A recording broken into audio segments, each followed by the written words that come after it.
சட்டப்பேரவை செயலாளரோட இபிஎஸ் தரப்பு ஆலோசனையில் ஈடுபட்டிருக்காங்க. முக்கிய செய்தியா பார்க்கிறோம். விவரங்களோடு செய்தியாளர் பாஸ்கர் இணைந்திருக்கிறார். பாஸ்கர், தொடர்ந்து இந்த ஆலோசனை தொடர்பான விவரங்களையும் பதிவு செய்யுங்க.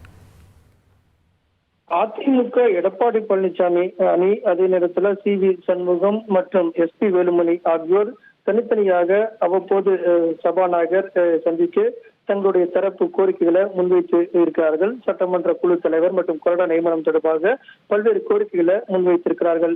அந்த வகையில பார்க்கும்போது அதிமுகவுடைய எடப்பாடி பழனிசாமி ஆதரவு சட்டமன்ற உறுப்பினர்கள் அக்னி கிருஷ்ணமூர்த்தி, தலவாய் சுந்தரம் ஆகியோர் சட்டப்பேரவை செயலாளரை சந்தித்து தெரிவித்திருப்பது முக்கியத்துவம் வாய்ந்ததாக பார்க்கப்படுகிறது.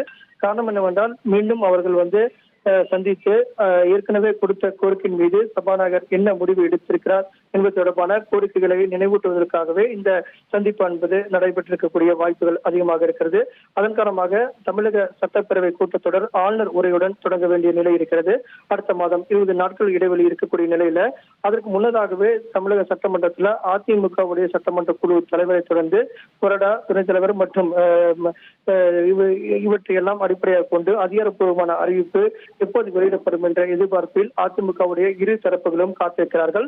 காரணம் என்னவென்றால், பெரும்பான்மை நிரூபிக்கக்கூடிய அந்த நடவடிக்கையில ஆதரவு எதிர்ப்பு என்ற அடிப்படையில் அதிமுகவுடைய சட்டமன்ற உறுப்பினர்களுடைய வாக்கு மற்றும் எதிர்ப்பு இருந்தது. இதன் காரணமாக அதன் அடிப்படையில பல்வேறு விதமான சட்ட சிக்கல்கள் எழுந்திருக்கக்கூடிய நிலையில தமிழக சட்டமன்றத்தில் அதிமுகவுடைய அணியை எந்த அணியை அணியாக செயல்படுகிறது என்பதை பொறுத்து சட்டப்பேரவையுடைய சபாநாயகர் அறிவிக்கக்கூடிய நிலை இருக்கிறது. இதன் காரணமாக சட்டமன்ற குழு தலைவர் யார், கொறடா யார் என்பது குறித்தான எதிர்பார்ப்பு நிலவு வரக்கூடிய நிலையில அது குறித்தான முடிவை விரைந்து எடுக்க வேண்டும் அப்படிங்கிற கோரிக்கையை முன்வைத்துதான் இந்த சந்திப்பு என்பது முக்கியத்துவம் பெறுகிறது. அந்த வகையில போது அதிமுகவுடைய எடப்பாடி பழனிசாமி தரப்பு சட்டமன்ற உறுப்பினர்கள், ஆதரவு எம்எல்ஏக்கள் தற்போது சட்டப்பேரவை செயலாளர் சந்தித்து சபாநாயகர் இந்த விவகாரத்தில் உடனடியாக முடிவெடுக்க வேண்டும் என்பதை வலியுறுத்தும் வண்ணம் இந்த சந்திப்பு என்பது நிகழ்ந்திருக்கிறது.